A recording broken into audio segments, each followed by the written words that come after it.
Three questions with Tim Hart. Hey everybody, Tim Hart, Van Dyke Mortgage, host of Rates and Reels, here with Big Mama, #1 radio show in the morning from 103.9. Big Mama, thanks for joining us again. Thanks for having me, Tim. It's good to be here. Appreciate it, man. So what I'd like to know is, how did you get to where you're at today?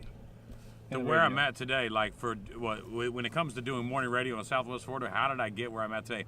I'm going to say a lot of hard work, a lot of dedication, strong work ethic. That's where I get where I'm at today. Also a lot of luck. You know, I think radio is a lot of luck. You got to find the right company that likes what you do, likes your gimmick. Luckily for me, I'm with Beasley Media Group, who likes what I do and likes my gimmick. And we've been family for over 8 years. So a lot of hard work, a lot of dedication, and I love what I do. I think it's important to love what you do. Right, no doubt. You know what I'm saying? So that's where that comes from. Oh, cool, good deal. You ready for 3 questions? 3 questions. How did you get nicknamed Big Mama?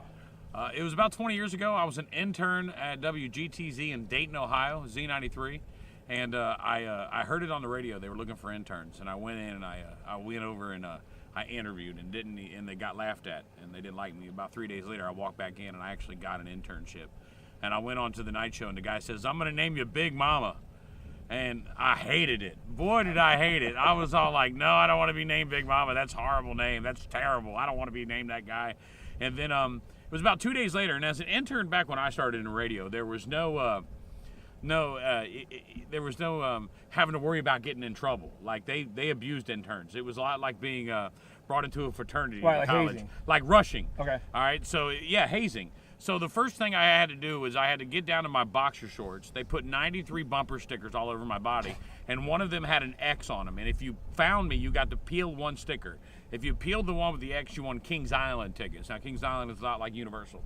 And I was at the top of a parking garage, and he would give out clues about where I was. To listeners? Yeah, to listeners. Like, all right, if you go find Big Mama, he's blah, blah, blah. Well, the first people to find me were these 2 really hot chicks, and they came up around the top of the parking garage. Like, imagine coming up like to the top floor of a parking garage. You come around that corner and you start walking up, and they start walking up, and the first thing they say, now keep in mind, I've only been on the radio for 2 days. They go, "You're the Big Mama guy he's so mean to." And I realized that being in a business like I'm being in, you got to be memorable. Your name needs to be memorable. And I had been on the radio for 2 days, and both of those chicks remembered my name. That's all. And I knew from there on out I was going to keep it. And I've had it for my entire 20 years of radio, except for when I moved to Minneapolis. They made me change it to Big Time because Prince lived there, and he changed his name, so I changed my name. That's why we did it. No, I don't know, that's the story, but they wanted me to change my name, so I did. Right. But most of my life, I've been Big Mama. It's tattooed on my arm. It's who I am. Did the girl pull the X?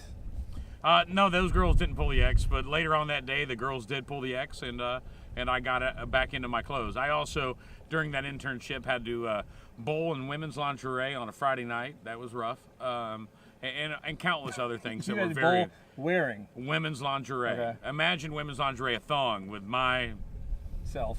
Yeah, it wasn't the prettiest thing on the planet, but it was what it was. Gotcha. All right, so what is the craziest PG-13 thing that's ever happened to you on the radio? PG-13, craziest thing that ever happened to me was PG-13.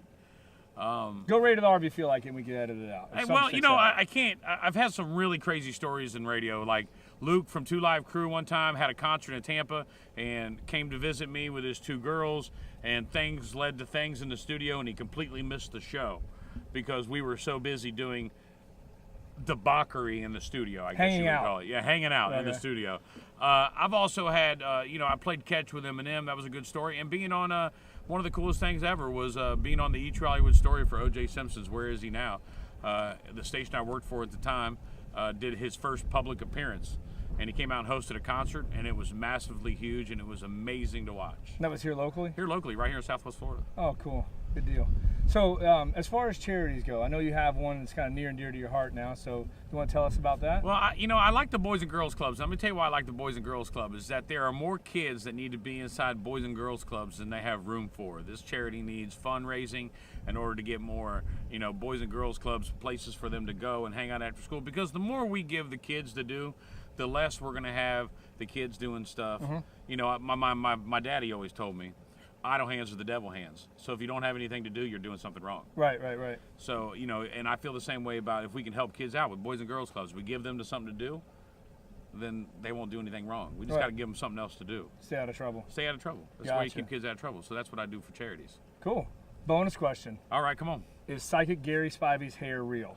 Well, I'm gonna tell you, I've been friends with Gary for 10 years. I've been on his yacht. I've been in his hotel rooms before. We've been on tour. Like I've hung out with him quite a few times. Never once have I ever seen the hair not on his head. Okay. Even when we're like hanging out, like, you know, drinking gin, which is his beverage of choice, and hanging out just drinking some gin, he never takes it off. So if it is a wig, I've never seen what's underneath of it. I believe it's a weave A weave? Okay. and not a wig, because I think he wears it all day long. So you can confirm or deny. I can't confirm or deny. I do know you this. I'll tell you this, and a lot of people ask this question about Gary Spivey. He's about as real as it gets when you come to a psychic. He's predicted 2 or 3 things in my life. He's found things that my mother has lost and never been able to find again. And just listening to him every Tuesday morning at 8 a.m. is an amazing experience all by itself. I love that segment that you guys do. Yeah, we do a lot of great segments. We do the man panel on Thursdays. It's a lot of fun. Flashback Friday on Fridays, and all through the month of October we were doing Mammogram Monday, where we highlight breast cancer, and that's also a big charity to me. Making Strides Against Breast Cancer. I like doing a lot for them during October. I do a fishing tournament for those guys in October, and it's really nice to be attached to a charity that is doing so much good for the women of the world. Right, I got you. So guys, this is Big Mama from the Wild Bunch, 103.9. Check him out in the morning. All these charities he's talking about, we're going to put them down in the bottom of this video. You guys check him out, help him out, and listen to these cool segments he has on in the morning. Funny guy, great fisherman. Appreciate you being on the show. Hey, man, I love being here, man. Let's go catch some more redfish. How's that sound? Dude. That sounds good, I'm dude. in. Let's Thanks go. again.